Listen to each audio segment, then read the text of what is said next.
Hello and welcome back to the Actual News Podcast. My name is Onest. Welcome to our last podcast episode of 2024. Happy December 31st. Before we ring into New Year, that's what I have for you. Biden's statement on Medicare's new $2,000 cap, New York governor orders prison reforms, power outage in Puerto Rico, leaked Russian military plans, more sanctions, and more, way more, actual national and global news. Let's go. Per usual, let's begin with some quick news. Today, President Biden departed St. Croix, U.S. Virgin Islands, for Wilmington, Delaware, where the Biden family will ring into 2025 before heading to Camp David for the day and then returning to the White House by January 2nd. Russia and Ukraine exchanged more than 300 prisoners of war in a deal brokered by United Arab Emirates. Donald Trump failed in an appeal to overturn a $5 million judgment for sexually abusing writer E. Jean Carroll and later defaming her. Trump endorsed Mike Johnson to continue as House Speaker. By the way, the votes will be on Friday to see who will be the new or remaining House Speaker. A Chinese spy agency hacked the Treasury Department, gaining access to employee workstations and unclassified documents, the Biden administration announced. President Biden on Monday issued an executive order directing the closure of U.S. government agencies and executive departments for January 9th to show respect for former President Jimmy Carter, who died on Sunday at the age of 100.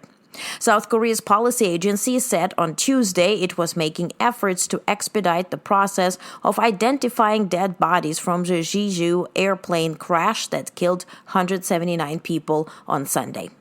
Now to longer readouts. President Biden announced that Medicare's new $2,000 cap on prescription drug costs, part of his Inflation Reduction Act, will take full effect on January 1st, 2025. Prior to his presidency, seniors with Medicare faced overwhelming costs for medication, sometimes over $10,000 annually. His efforts to challenge Big Pharma resulted in the first ever cap on out-of-pocket prescription drug costs, which was initially set at $3,500 for 2024, saving $1 billion for Medicare beneficiaries in just the first half of the year. Starting in 2025, the cap will drop to $2,000, benefiting 19 million people who will save on average of $400 each. Biden emphasized that this is a major step toward making healthcare a right, not a privilege. Now to New York. New York Governor Kathy Hochul has ordered significant prison reforms after the death of black inmate Robert Brooks, who was beaten by correction officers at Marcy Correction Facility earlier this month. Brooks, 43, died on December 10th. Hours after the violent incident, which was captured on body-worn cameras. Video footage shows several officers, most of whom are white, kicking and punching the restrained inmate. Governor Hochul condemned the incident, calling it a failure of the system and pledging to address the culture within state prisons. As part of the response, she appointed a new superintendent, allocated $400 million for camera installations, and ordered a comprehensive review of prison practices.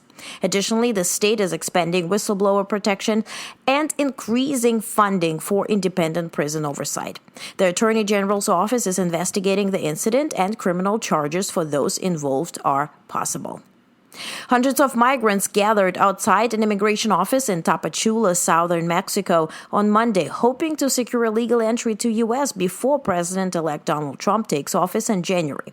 Migrants with confirmed appointments on the U.S. government app CBP One were being bused by Mexican government from the southern to the northern border to protect them from gangs and organized crime. With Trump planning to end Biden's humanitarian programs, which have allowed migrants to make appointments and enter the U.S. legally, many rushed to complete the process before January 20th. Migrants like Venezuelan Johandri Paz and Salvadoran Jose Escobar expressed urgency in reaching the U.S. despite potential policy changes, relying on the Mexican government's buses that transport them northward. 3 suspects were arrested on Monday in connection with the death of a Mexican migration agent found with head injuries and signs of violence in Chihuahua State. The agent was attacked at the checkpoint near Ciudad Juarez, Mexico, while checking the identification documents of foreign nationals. 2 Venezuelan men and a Colombian national were taken into custody. The agent's death marks a rare instance of deadly violence against migration officials and comes just weeks before U.S. President-elect Trump is expected with the crackdown on immigration. As the U.S. border policy tightens, hundreds of migrants in southern Mexico have been rushing to secure legal entry into the U.S. before Trump's inauguration on January 20th. Federal authorities unsealed an indictment against U.S. Army soldier Cameron John Wigenius, arrested on December 20th for selling and attempting to sell stolen confidential phone records. He allegedly operated online under the alias Kyber Phantom, claimed involvement in multiple hacks, including access to phone records to Vice President Kamala Harris and President-elect Donald Trump. Wigenius is linked to a hacking group connected to extensive data breaches involving sensitive personal and financial information. The case is being prosecuted in Seattle alongside cases against Connor Muka, arrested in Canada, and John Binns, detained in Turkey for similar cybercrimes targeting Snowflake customers. Cybersecurity expert Allison Nixon attributed Wigenius' identification to swift law enforcement actions after Muka's group made threats against researchers. The Department of Justice and FBI have not commented. Pennsylvania Governor Josh Shapiro filed a complaint with Federal Energy Regulatory Commission, FERC, on Monday, urging PJM Interconnection, the U.S. largest power grid operator, to revise its market rules to prevent soaring electricity costs. PJM, which serves over 65 million people across 13 states, has faced criticism after its annual capacity auction resulted in record-high payments to power plants. Shapiro argues that PJM's price cap is excessively high and could lead to a $20.4 billion increase in electricity bills for consumers without significantly improving grid reliability. PJM attributed the price surge to tightening power supplies and rising demand, particularly due to policy shifts and growth in data centers and electrification. The U.S. government Madoff Victim Fund announced its 10th and final distribution on Monday, completing payouts totaling $4.3 billion to 40,930 victims of Bernard Madoff's Ponzi scheme. A final $131.4 million will be distributed to 23,408 claimants, marking the disbursement of all available forfeited assets. Victims, including individuals, schools, charities, and pension plans, will have recouped an average of 93.71% of their proven losses by the fund's closure in 2025. The total recovery for Madoff's victims, including funds from the liquidation of his firm, is approximately $19 billion. The fund was primarily financed through settlements with J.P. Morgan Chase and Jeffrey Pickewer's estate. Madoff's $64.8 billion fraud was uncovered in 2008, and he died in prison in 2021 after attempting to serve the 150-year sentence. Washington, D.C. Mayor Muriel Bowser described her meeting with President-elect Donald Trump at Mar-a-Lago as positive, expressing optimism for collaboration despite their historically strained relationship. The 45-minute meeting, held at Bowser's request, focused on shared priorities, including federal workforce support, infrastructure, underutilized federal buildings, and green spaces. Bowser, a 3-term Democrat, highlighted their mutual desire to make Washington the best, most beautiful city in the world. Trump, who has often criticized Bowser's leadership and the city's management, did not comment on the discussion. Their relationship has been marked by clashes, notably during Trump's first term and the 2020 Black Lives Matter protests. Bowser created the symbolic Black Lives Matter Plaza near the White House in response to Trump's rhetoric during the demonstrations. Despite Washington's significant rise in homicides in 2023, violent crime has declined sharply in 2024. Bowser's meeting signals potential collaboration as Trump's second term begins on January 20th. Billionaire investor Bill Ackman expects President-elect Trump to remove Fannie Mae and Freddie Mac from conservatorship, possibly making them private entities again. Ackman speculated that this could occur within 2 years, with the companies potentially going public by 2026. Following his comments on social media, shares of Fannie Mae rose 18.4% and Freddie Mac's shares increased by 18%. Fannie and Freddie, originally created to expand the home lending market, were placed in conservatorship in 2008 after suffering significant losses during the housing market collapse.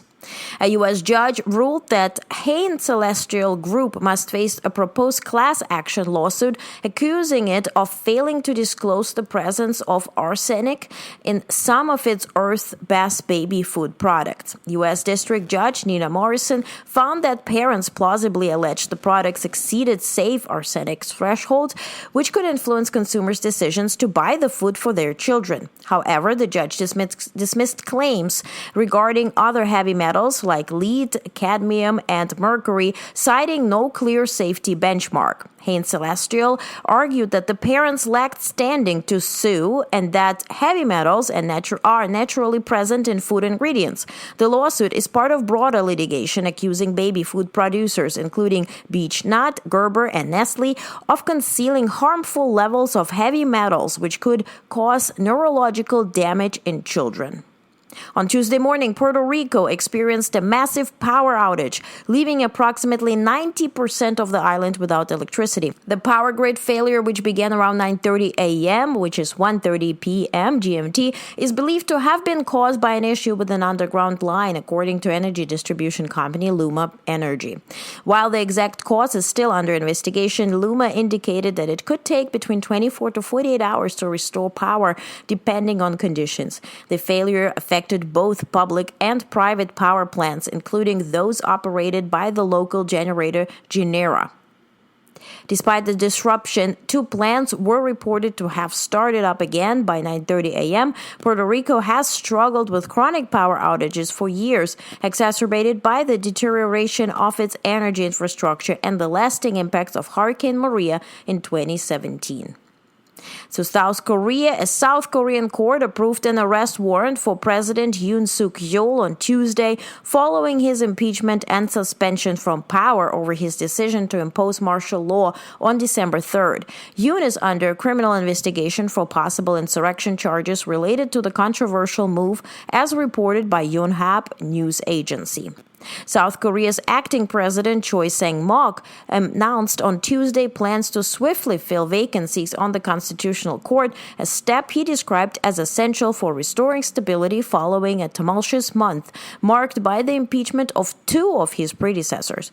Choi, who assumed the acting presidency on December 27th, emphasized the urgency of resolving the nation's political uncertainty and mitigating its economic and social impacts. Quote, "I decided to appoint Constitutional Court justices because of the urgency of ending political uncertainty and social conflict as soon as possible to stop the possibility of crisis in the economy and people's livelihoods," unquote. Choi stated during a cabinet meeting. The crisis began on December 3rd when President Yoon Suk-yeol's brief attempt to impose martial law led to his suspension from power. Prime Minister Han Duck-soo, who had been serving as acting president since Yoon's suspension, was impeached on December 22nd for his refusal to appoint 3 Constitutional Court justices, citing limitations in his authority as acting leader. With both Yoon and Han facing impeachment trials, the Constitutional Court's decision on their cases remains pivotal. However, the court's functionality was hindered by 3 vacancies among its 9 justices, requiring unanimous agreement among the 6 current justices to remove Yoon from office. Choi announced his intention to appoint 2 justices immediately, with a 3rd appointment contingent on consensus between the ruling People Power Party and the opposition Democratic Party, which controls parliament. These appointments aim to restore the court's ability to adjudicate the pending impeachment cases. The acting president also called on both parties to cooperate in addressing broader national challenges, including the aftermath of a devastating plane crash and mounting economic concerns.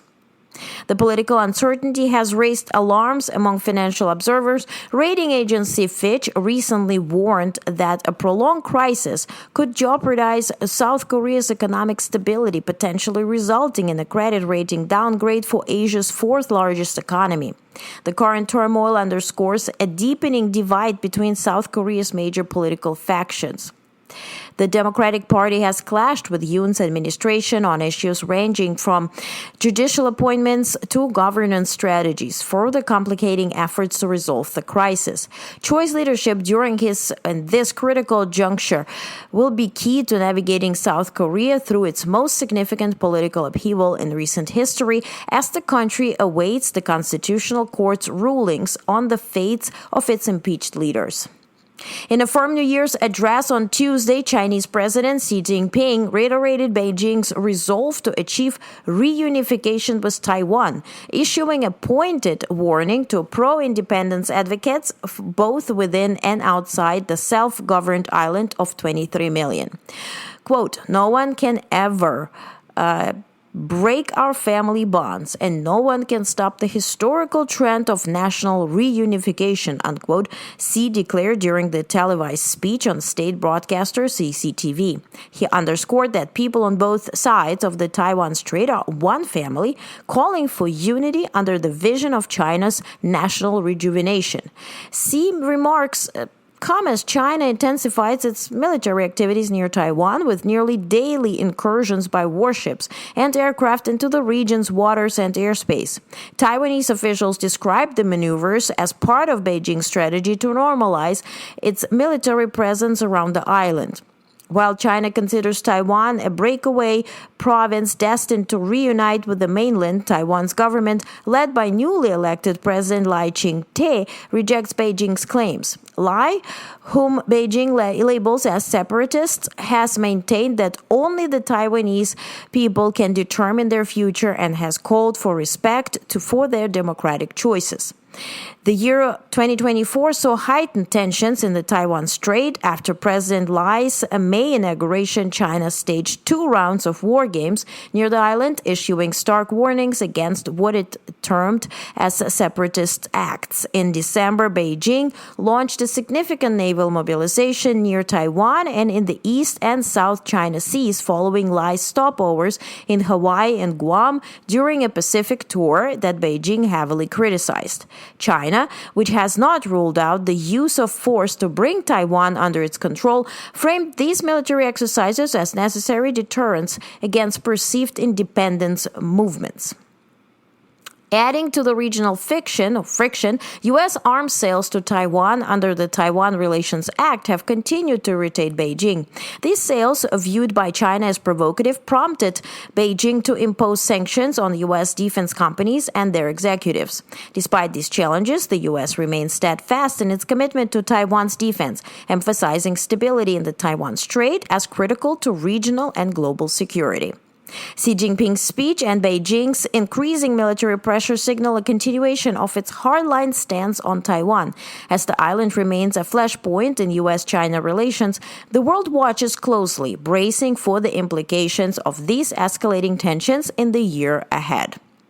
China's Public Security Minister Wang Xiaohong has pledged to enhance international cooperation in drug control efforts. Speaking at a meeting, Wang, who also heads the National Narcotics Control Committee, emphasized the need to eradicate the soil that breeds and spreads the drug problem. His remarks come amid increasing pressure from the United States for China to help reduce fentanyl-related death.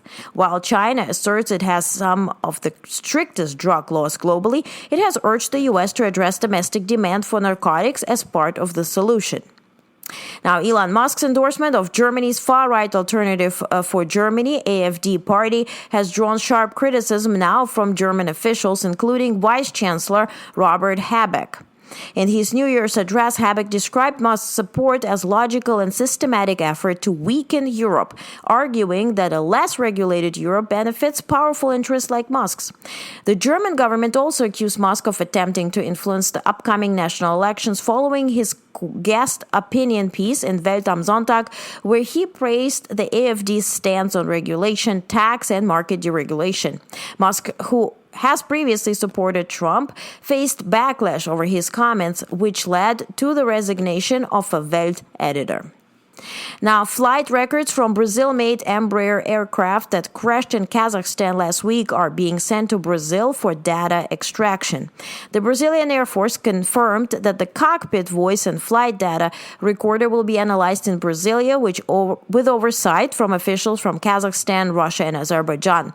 The investigation following the crash that killed 38 people will focus on the role of Russian air defenses in the incident. The plane diverted from southern Russia due to Ukrainian drone attacks crashed near Aktau, Kazakhstan. The owner of the Eagle Ass, an oil tanker seized by Finland last week for suspected involvement in damaging undersea power and telecom cables in the Baltic Sea, is seeking its release. Finnish authorities boarded the Cook Islands registered ship on Thursday, suspecting it had severed the S-Link 2 power cable and damaged several fiber optic lines while dragging its anchor. Investigators believe the incident occurred on December 25th.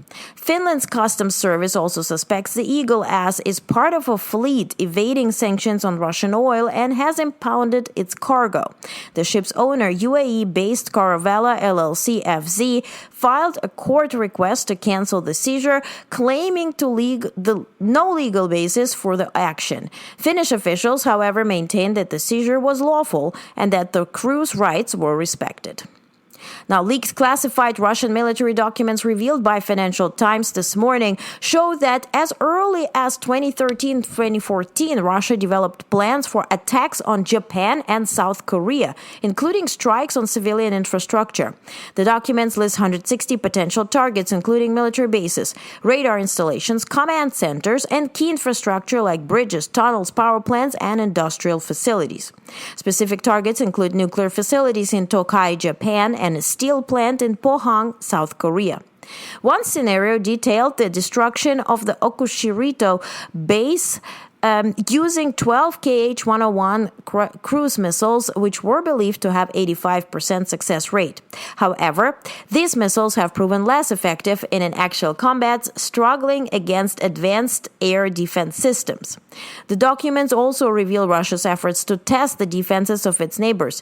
In February 2014, two 95 strategic bombers flew a 17-hour mission around South Korea and Japan, provoking 18 fighter intercepts. This was part of regular operations to assess the defensive capabilities of these regional countries. These leaks highlight Russia's strategic insecurity on its eastern flank and emphasize the interconnectedness of European and Asian theaters of war. Analysts argue that conflicts in either region can impact the other. Since Russia's invasion of Ukraine in 2022, South Korea and Japan have deepened their cooperation with the United States, further diminishing Russian influence in the region, a development that likely frustrates the Kremlin. Now, in his New Year's address, Russian President Putin expressed confidence in the country's future, emphasizing unity and resilience despite economic challenges and the ongoing war in Ukraine. Putin reassured citizens that their well-being remains a priority, but offered no specific plans to address rising prices or the central bank's 21% interest rate, which is impacting businesses and homeowners. Reflecting on Russia's historic victories, including its role in defeating Nazi Germany, Putin framed current challenges as part of a broader mission. Marking 25 years since its first presidential address, he paid tribute to Russian soldiers in Ukraine, praising their bravery while avoiding details on battlefield developments or prospects for peace. In 2024, Russia made gains in Ukraine, but at significant cost, while also facing Ukraine's first-ever incursion into its western Kursk region. Despite deploying additional troops, including over 10,000 reportedly from North Korea, Russia has yet to reclaim the occupied area.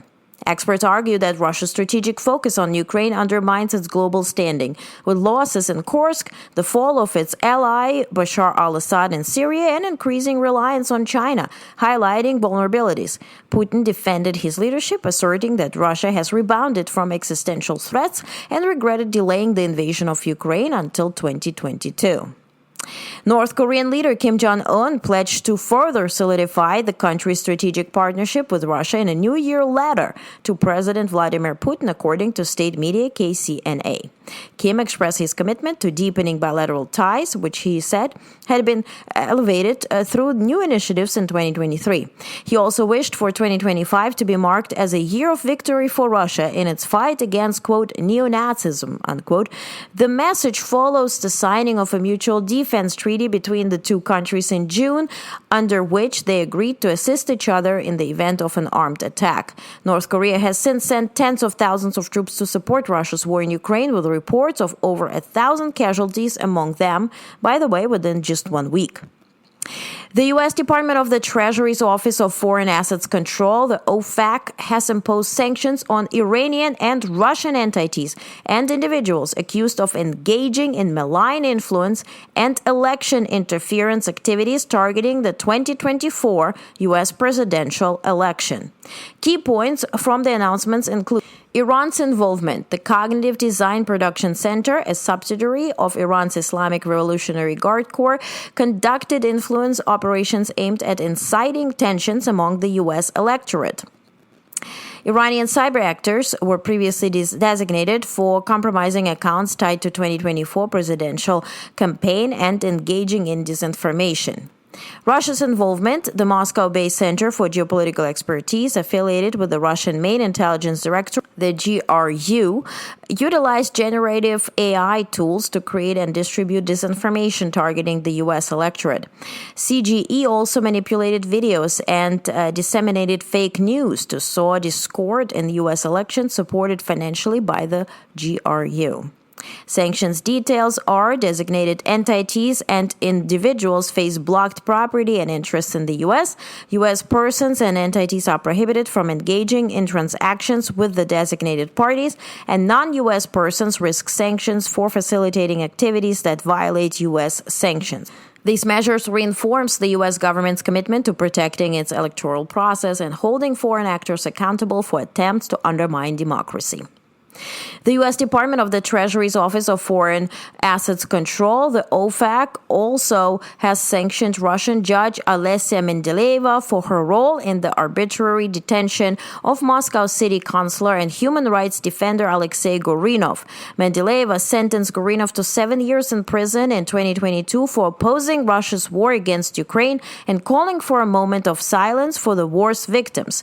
Despite Gorinov's ill health, Mendeleva refused to grant him medical treatment and ignored defense witnesses during the trial. Mendeleva has been designated under Executive Order 13818, targeting perpetrators of serious human rights abuse. This sanction blocks her assets in the U.S. and restricts U.S. persons from engaging in transactions with her. We're not done yet. It's a very long podcast this time. I feel you, but we need actual news, so let's continue. Starting January 1st, 2024, Russia will cease its gas exports to Europe via Ukraine, signaling the end of a key transit route dating back to Soviet times. The shutdown follows the expiration of a 5-year transit deal between Russia and Ukraine. Although the European Union had already reduced its reliance on Russian gas after the war in Ukraine, the cessation of this supply route will have significant geopolitical implications. Russia's share of the European gas market has drastically diminished since its invasion of Ukraine, with alternative sources like the United States, Qatar, and Norway now taking the lead. While the immediate market impact is minimal, the loss of Russian gas has contributed to Europe's economic struggles, including inflation and an industrial slowdown. Gazprom, Russia's state-controlled gas company, recorded a $7 billion loss in 2023, its first annual loss since 1999. The pipeline running through Ukraine has delivered about 50 billion cubic meters of gas in 2023, a fraction of Russia's previous peak supply. Despite the reduced volume, the end of this supply route will particularly affect Moldova, which remains reliant on Russian gas. Countries like Hungary will still receive gas through the Turk Stream pipeline from the south, though some nations had hoped to maintain the Ukrainian route.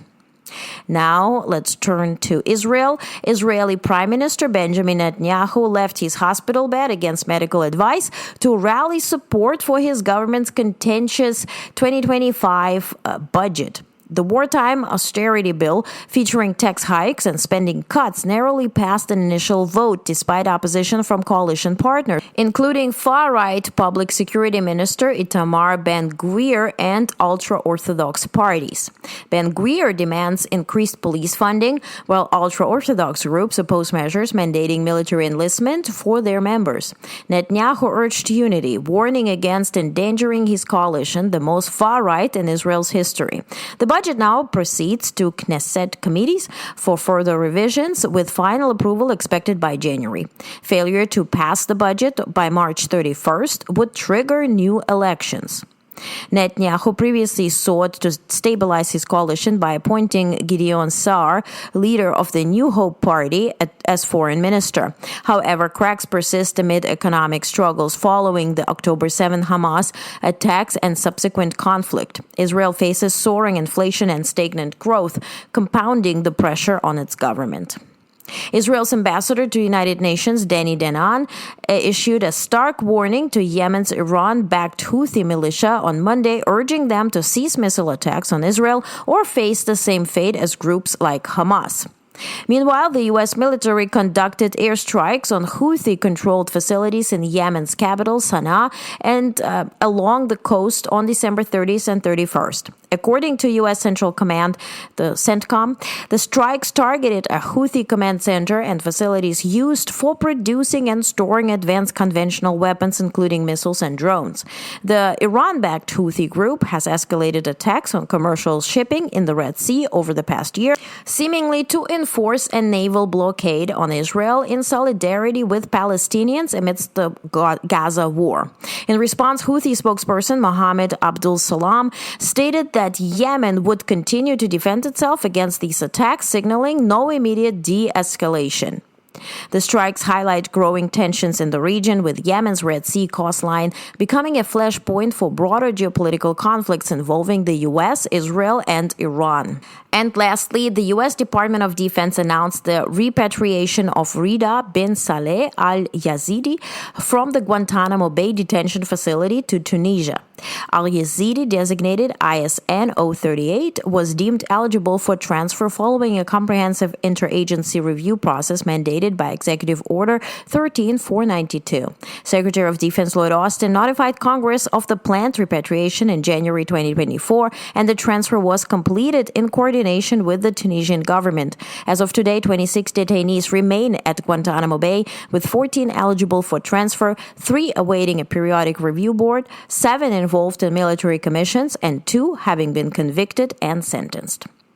And that's it for now. Thank you so much for listening. Please subscribe, please share, please check out our AM Actual News. I went live this morning with detailed news and also details on late President Carter's funeral services. If you are traveling to Georgia or are in Georgia, in D.C., and would like to pay your respects, please tune in to get all the details. And please don't hesitate to email me or message me with any questions, and I will provide my guidance to my best ability. Thank you so much for listening. Subscribe to our newsletter. All the links are in description of this episode. If you're listening from the newsletter, thank you so much. I appreciate you. And I wish you a wonderful end of the year 2024. Slide well into 2025, or ring well into 2025. And I wish you a peaceful, happy, and prosperous new year 2025. Thank you so much for listening. We are off on January 1st, and we continue per usual on January 2nd, and that's where I'm going to see you. Thank you so much. See you back on the Actual News Podcast.